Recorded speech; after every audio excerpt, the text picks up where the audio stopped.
Put that coffee down. Coffee's for closers only.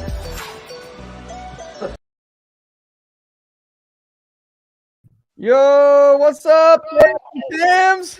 What's going on, guys? How we doing, Mike? What's happening, brother? Good morning. It's probably mid-afternoon for you. It's 5 o'clock. Holy cow, Gavin's in the UK. Okay, all right, man. Went back to visit some friends and family. He hadn't been back in like 2 years, I think, right? 3 years. 3. Holy cow. Can you hear both of us all right? We're having some technical difficulties this morning. No, yeah, you sound great so far. Good. All right. Cool.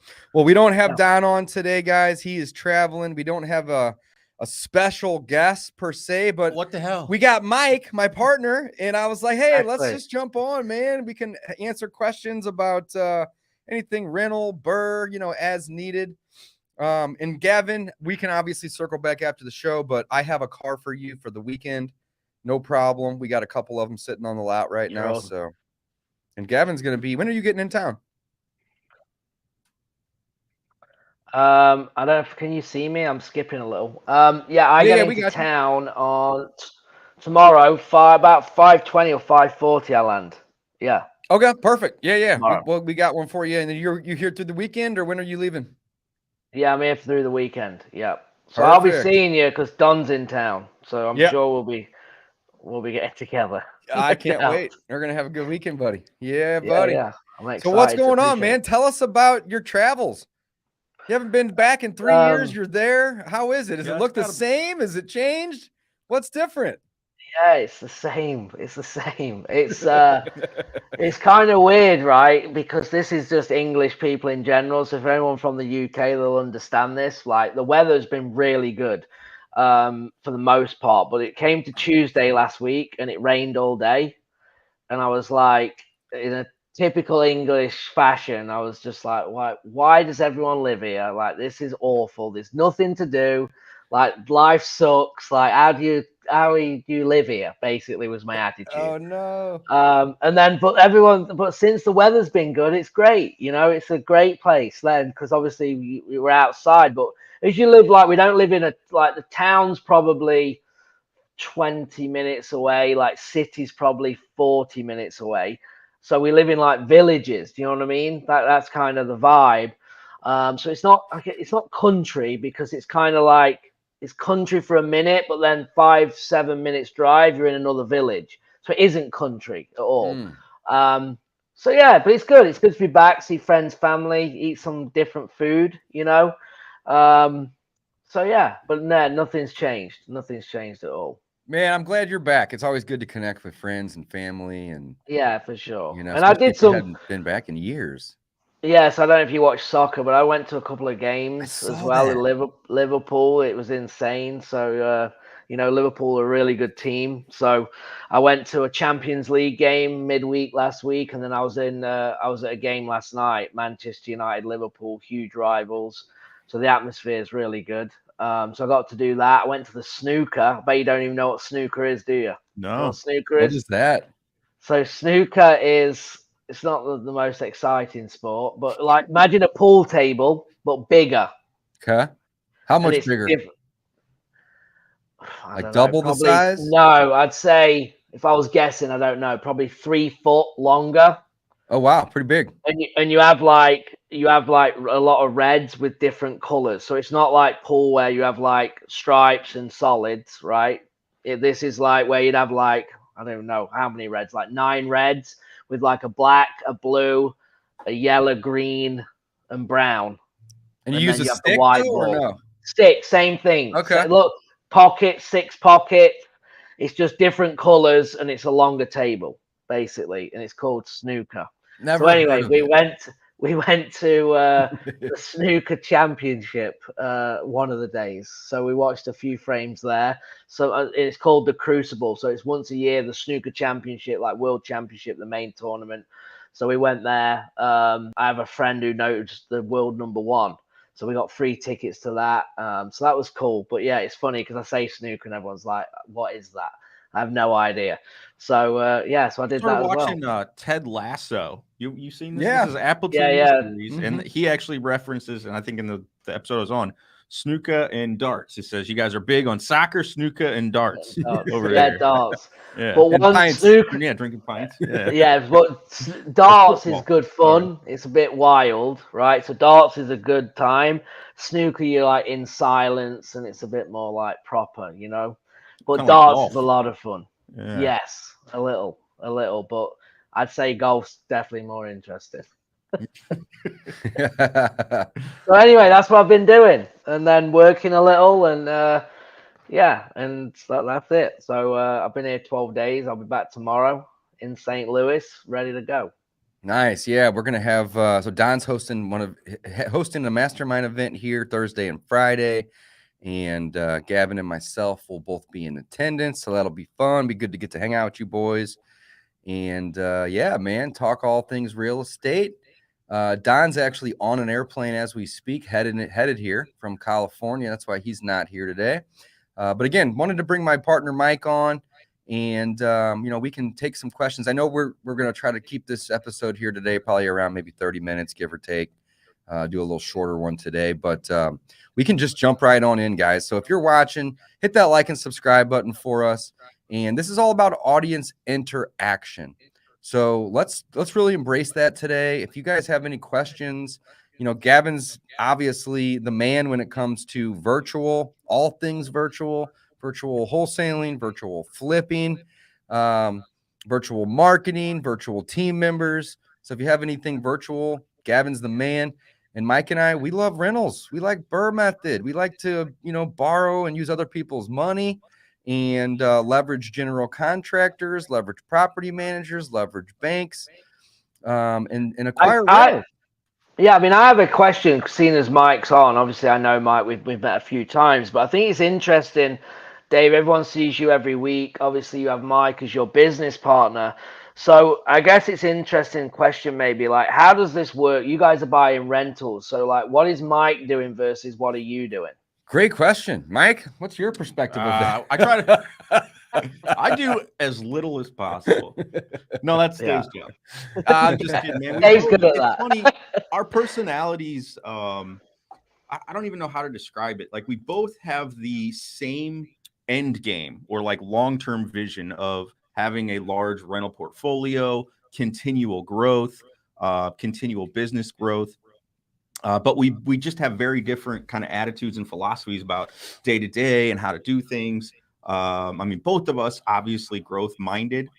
So we've divided things up, you know, over the years different ways because we've had other partners that we've bought out over the years. We started with 4, Gavin, and we're down to 2, which is great because, and I don't want to do it on my own. I don't think he does either, but splitting the pie 4 ways is hard.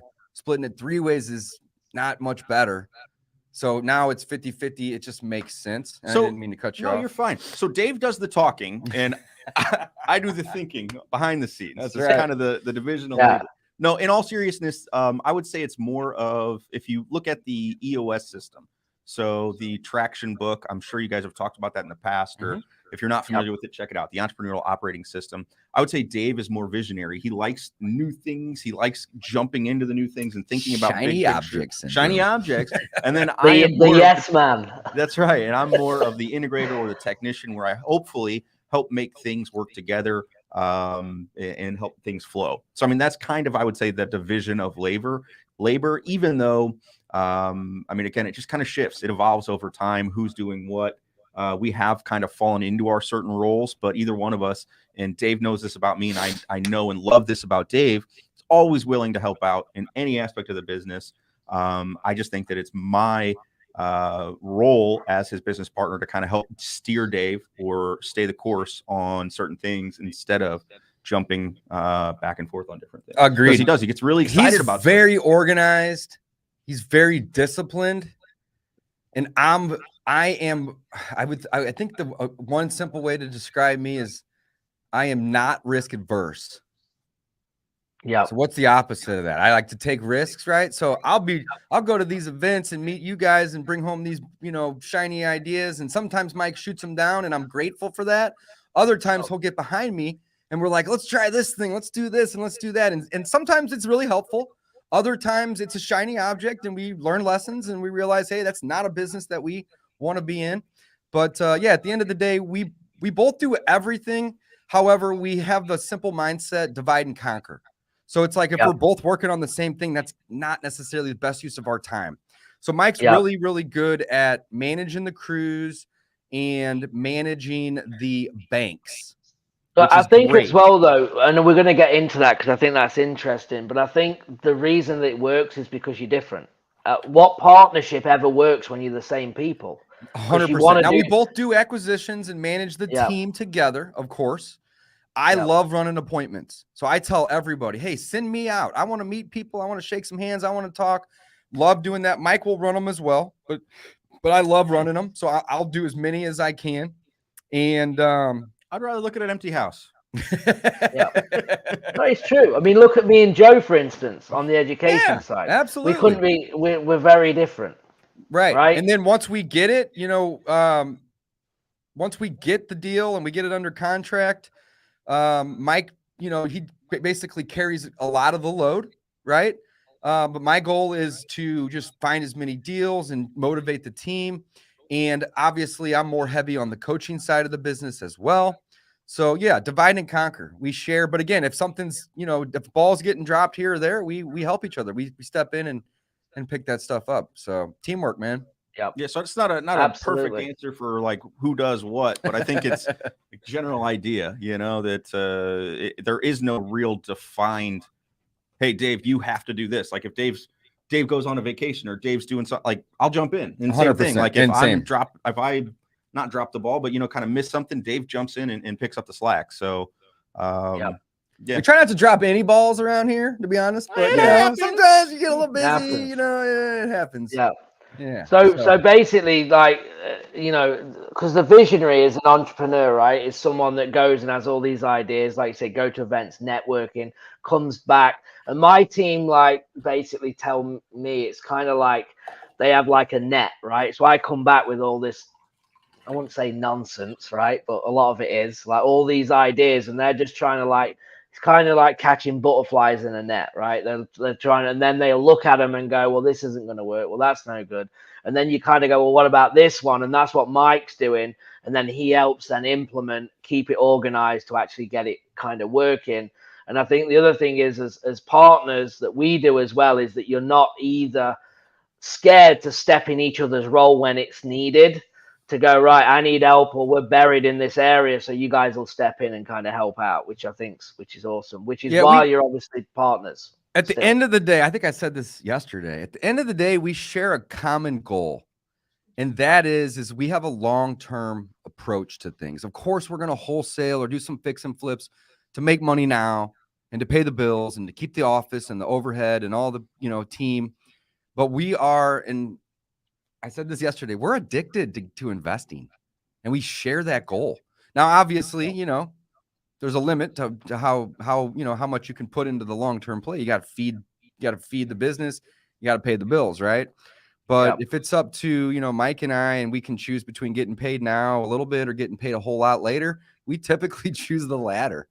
So we share that. That's definitely something that we share. So Mr. Perfect says, always good to have an accountability partner. And Mike and I, we are that to each other, which is great. Jacob says, hey guys, I'm working on my first deal, a wholesale deal. Jacob, hell yeah, bro. Awesome. Hopefully you get that deal. If you have any questions about anything you're working, we're here to help. So just drop them in the chat. We can talk about that. Mr. Perfect says, so Gavin does virtual. Does he do referrals? I'm in Georgia. I guess, what do you mean by referrals? Good question. I think he's maybe referring to maybe like a joint venture. So yeah, I don't know. Mr. Perfect, let us know what you mean by referrals.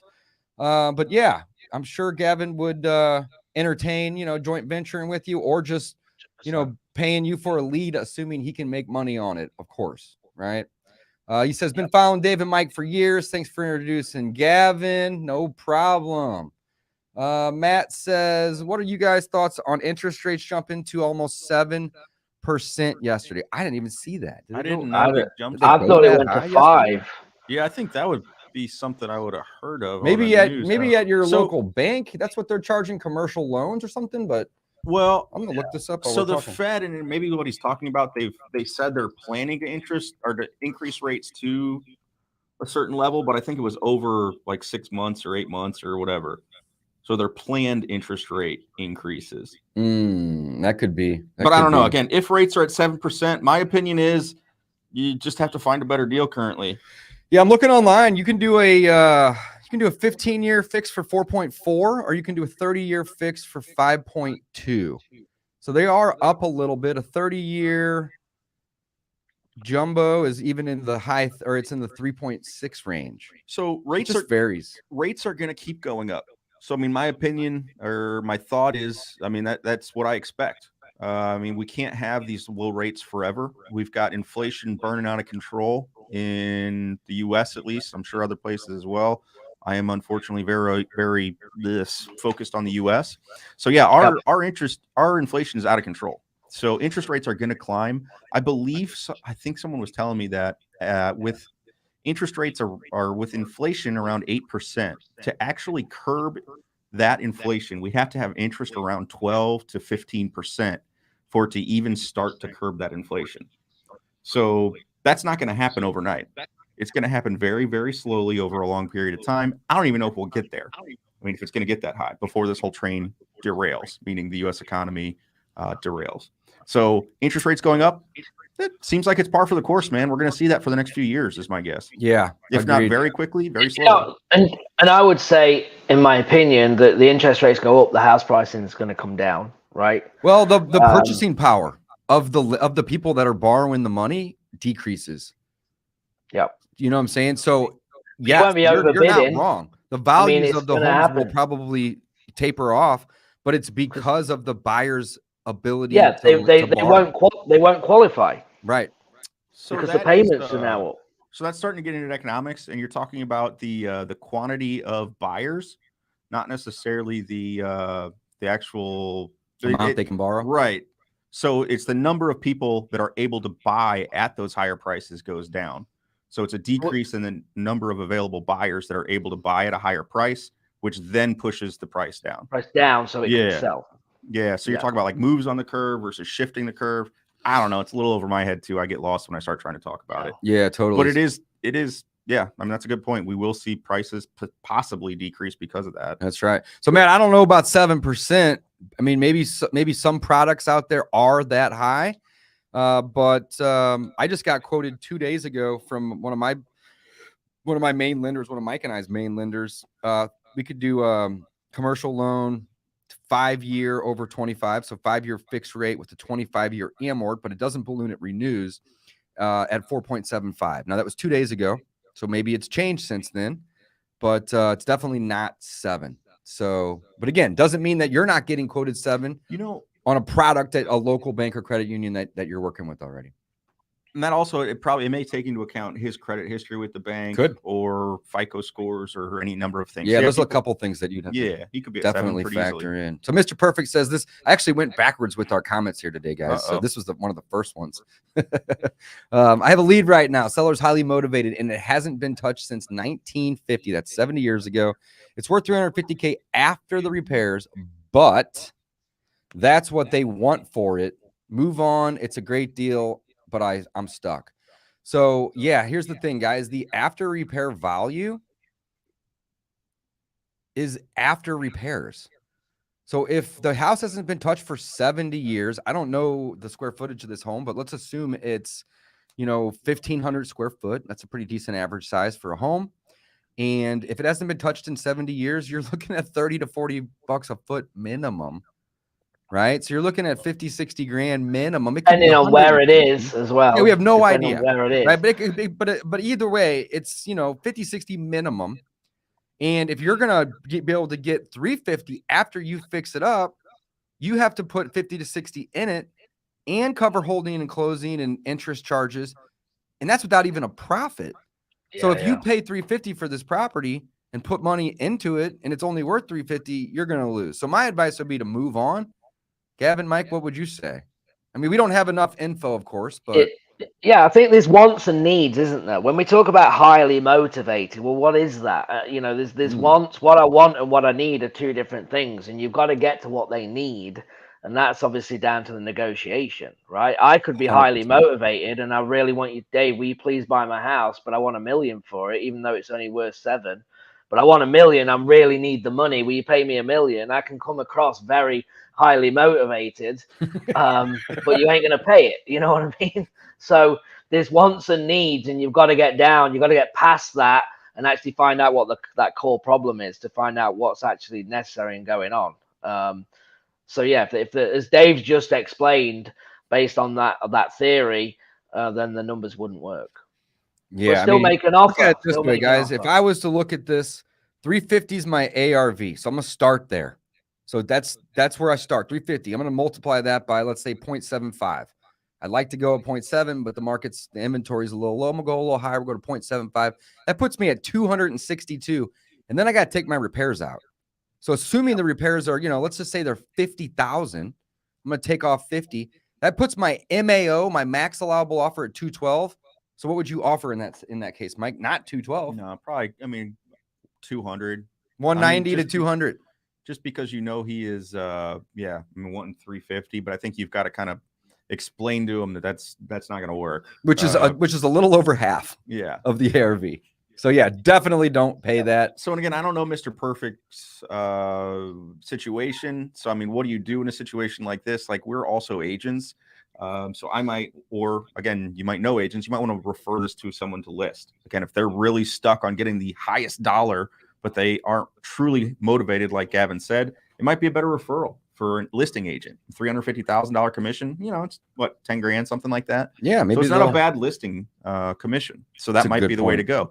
Or put them on long-term follow-up if the house hasn't been touched since the 1950s and is not in a livable state. Then maybe it's long-term follow-up. Agreed. Yeah, you got creative finance as well, right? If there's no mortgage on this, because people assume that they might not need all the money, right? They might need 10 grand right now. 20 yeah, right but now. Still though, okay, so I was getting ready to actually say creative finance might be a good play here.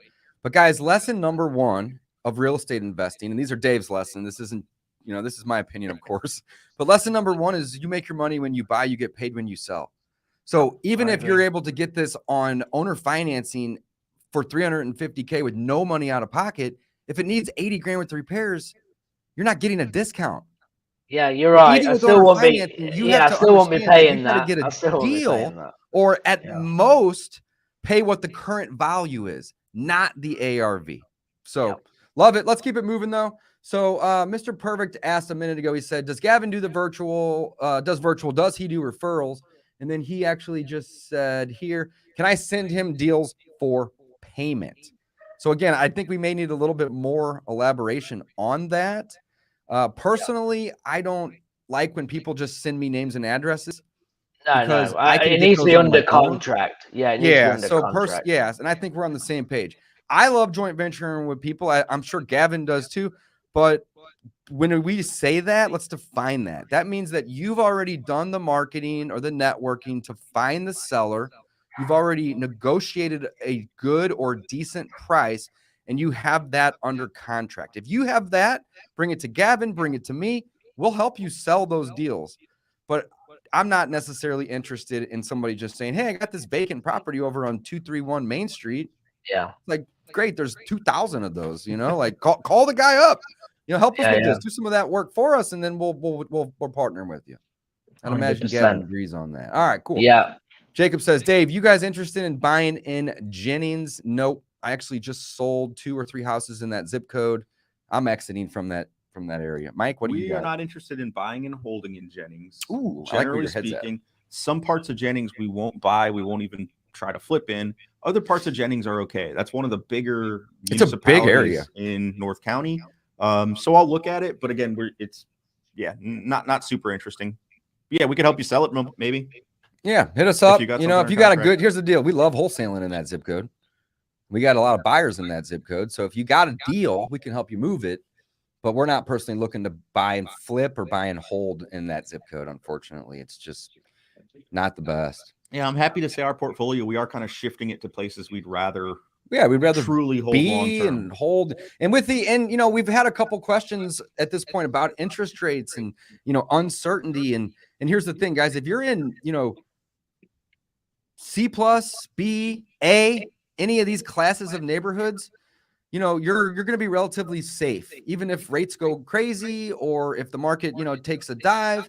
You're in desirable areas that people will want to be. But when you're in these, you know, C minus or D or F class neighborhoods, when the market takes a shit, pardon my language, so do those values in those neighborhoods, right? So we are just kind of, we're not necessarily unloading any major amounts of our homes, but we are thinking long term, like, hey, if the market takes a dive in 6 months or 18 months or 3 years from now, do we really want to own a home that, you know, we maybe buy for 60 or 80 grand that's all of a sudden worth 30? No, we don't. You know, so And Jennings is a great example of that. So those areas right now we can sell for pretty decent prices, 70, 80,000. Whereas if the market corrects, like could be expected, you know, soon or relatively soon, those are the ones that are going to drop the fastest. You know, a little bit nicer areas in North County, like Dave's saying, AB areas, they're not going to drop quite as fast, especially in St. Louis. We are more of a linear market versus cyclical market. So we do see highs and lows, but not as crazy as some areas. love it, man. All right, Jacob says, I watched your cash offer challenge course a while back. Can I still get the contracts and the other things from that course? We actually pulled that down, Jacob, but you can still access the contract. Go to cashoffercontract.com, and there's a contract generator that you can use, or go to coffeewithcloserslive.com. And we actually have a downloadable contract you can use right there as well. Love that. Matt says, that makes sense. That's a lot of work for that deal. Sounds like you will be lucky to break even. Yeah. I mean, really, you got to, guys, we make money when we buy, not when we sell. We get paid when we sell, but we make money when we buy. So if you're not building in equity into the offer or into the deal, you're going to be at risk of, you know, losing money or even breaking even. And I'll tell you, when I first started investing, I was really more so focused on the profit. Like, how much profit can I make when I make an offer at this amount? And as I've matured as an investor, I've kind of taken a different approach. And now it's, how bad can I screw up and still break even? Right. So I'm padding in a ton of equity in the beginning. And if I don't screw up, which I often don't, that's the goal, then we make a good profit. But if I do, I still want to be able to break even. I don't want to lose. That's, you know, lesson number 2, don't lose money. So and you don't prevent losing money, you buy at a deep discount. 100%. And you don't want to become a motivated buyer, right? Which a lot of people do, right? When you become a motivated buyer, that's when you start panic buying, right? You need your first deal or you need a deal. So you start paying over because you want to get the deal when the numbers don't work, which happens a lot, especially in a market like this. To get competitive, you have to stick to your numbers in what we do. And that's sometimes where wholesale comes in, because you can't really go wrong other than losing time and marketing dollars, right? Because if someone's not going to buy it from you, you can't move the deal anyway. So you'll learn real quick. But when you start buying them, like you guys are buying a lot, like you have to make sure, as you just said, Dave, you've got to stick to your numbers that work. Because there's always someone else who's going to pay more than you. Always. Doesn't mean they're going to make any money, but they'll pay more than you. Yeah, no, that's true. Mr. Perfect says, do you prefer meeting with the seller face-to-face or sending them a contract with the offer? So this is a great question, because Gavin probably doesn't meet sellers face-to-face because he's virtual. He may or may not have boots on the ground in that area that will. But Mike and I, we don't really do much virtual, if any. And our goal is, right? So you have 2 different paradigms or 2 different approaches here, right? Do you try to build rapport on the phone and send an offer first and then send your people out after the fact? Or do you try to build as much rapport as possible? And personally, I like to see the white in the seller's eyes. I want to shake their hand. I want to walk around the property and listen to them talk about all the memories and, you know, all the, maybe there's certain things that are wrong that they can point out, because it's going to help me build that know, like, and trust, which we like to refer to as rapport, to where we can win the deal. So there's no right or wrong answer. It's really a preference. Wouldn't you agree with that? 100%. Yeah. I mean, yeah, I would say 100%. There's no correct way to do it. I personally, you're gonna close more face to face. You're going to. I mean, it's a fact. But in my argument is, by the time you've drove out there, you've spent an hour with a seller, you've come home. How many more calls could I have done? So I have to do more volume than you, but you will be a better close ratio than me, and that's. But then it depends. If you're virtual, you don't have a choice, right? So that kind of makes that up. But if I'm local, and I want to do it that way, I mean, going on appointments, I think it is definitely a preference, really. Yeah, and there's a time and a place for virtual, right? And there's a time and a place to get out and meet the seller. Like we're typically trying to buy rentals and fix and flips. That's our number one goal. Wholesaling is a secondary thing to us. So as somebody that's looking to buy and own it, even if it's only for 4 to 6 months, ideally longer, we are looking to get in the house and inspect it ourselves. So being the face-to-face appointment running, it makes sense for us because the asset we're looking at, we want to own, we want to buy it. Whereas if you're wholesaling, you don't necessarily need to get into the property. You don't care as much. So yeah, agreed. I think preference definitely matters. Our boy Helbick's watching. Greg, love Greg. Yes, Greg's the man. All right, cool. We got a couple more here, guys. Andrew says, new to the group and getting great information. Got a little burn on an owner finance deal. It does happen, but hopefully you learned a valuable lesson and you now know what not to do, right? Did not do my due diligence on the ARV, and you guys spell it out. Learned, did not lose money, but didn't make what I wanted to. So, hey, that's great to hear that you didn't lose. Yeah, right. Yeah, lesson number 2: don't lose money. That's a win. That's a win. Really. That's a win. Yeah, you learned a lesson, and sometimes the best lessons that we learn are the ones where we don't make much money. So it's okay. It happens. Greg says phone over face-to-face, more of a volume game. Most of my sellers are out of town anyway. So yeah, again, it's a preference thing, right? Yeah. Greg's investing in New York and he lives in Southern California and he's doing deals there too. So Greg's not necessarily looking for as many. I know he does rentals, but our goal is to buy rentals. So we want to see the houses that we're making offers on. We want to walk them. If you're wholesaling, it may not be as important, guys. What techniques do you use when negotiating with sellers, especially in person? And let's see, we're at about 35 minutes in. We got about 5 more minutes, guys. We'll wrap up here. But I want to hear your guys' opinion. Then I'll tell you mine. I mean, that's a big question. Yeah, that's a course in and of itself, right? Yeah, it is. Well, just give me one tip. What you got? My favorite, or just go to is mirroring.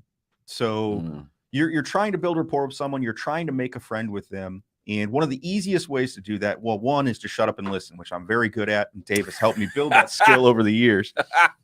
But again, you just shut up and listen. But then you also mirror. So if someone talks really fast, they're a really fast talker, then you're going to start talking really fast. If they're a slow talker and they kind of draw it out, then you're going to take your time and kind of draw it out. So again, just things like that. If they're very kind of, fidgety, you kind of fidget a little too. If they are very still and stoic, be very still and stoic. If they're animated, be animated. So again, mirroring is one of those things where likes is what I'm going to say. So you want to kind of be like that person to help build that relationship. So that's my tip, is kind of mirroring. Gavin, one tip, quick. What you got? Well, I don't go to in person because that's what he asked. But I think it's the same as Mike just said on the phone, right? If you got someone in New York, they don't want your sales BS. They want to be direct. Tell me the number. Let's get to business. Someone in the South, you're going to have to build rapport, soft spoken. The same thing on the phone. You match. You make sure that you stay on the same level. So I think that's really good. So I just want to kind of reiterate that. But there's so many when it comes to. There's 100 of them, right? My advice would be make a friend, guys. People want to work with those that they know, like, and trust. I said that earlier. And negotiating gets easy when the person that you're negotiating with doesn't dislike you. So you don't have to have all these crazy negotiation skills if you've made a friend. And if you make a friend, you can be transparent. You can say, listen, like, I can't pay more than this. I won't make any money. Like, how do you negotiate against that? Like, here's the best I can do. If you like me and you want to work with me, great, let's do it. And if you don't, let's circle back in 3 months. I think another one real quick, because I didn't really give one, was you've got to solve the problem. It's not about you, it's about them, right? You're not going, how much money can I make? You're going to find the problem, solve the problem, and then you will be rewarded by making money. So focus on them, not you. 100% agree. All right, guys, we got time for 2 more, and we got to wrap up today here. Andy Cox says, what do you fellas recommend on startup marketing? Mailers, digital, email, voice message, text message. Here's the deal. All marketing works. Just focus on one thing and do that. Get good at it. And then go to the second thing. So everything you listed is a great type of marketing. And I wouldn't even necessarily say any of these are better or worse than any of the others. Just pick one. Stop overthinking it. You just named 6 of them here, right? Stop overthinking it. Pick one. Start doing it. Leads will start trickling in. Once you get good at that and you feel like you're ready to start doing a little bit more, you can maybe hire a VA or somebody local to continue doing that first thing, and then you can go to the second thing. But stop overthinking it. Pick one. Go. I'm going to interject and say, don't do RVMs. Voice message. That's right. Yeah, stay away from the RVMs. But cold call, cold text, mailers, digital, which could be 30 things, email. All of these things work, guys. Just start doing them. Stop overthinking it. All right, we got time for one more, guys. Facebook user says, I'm doing a fix and flip. I purchased the house for $258.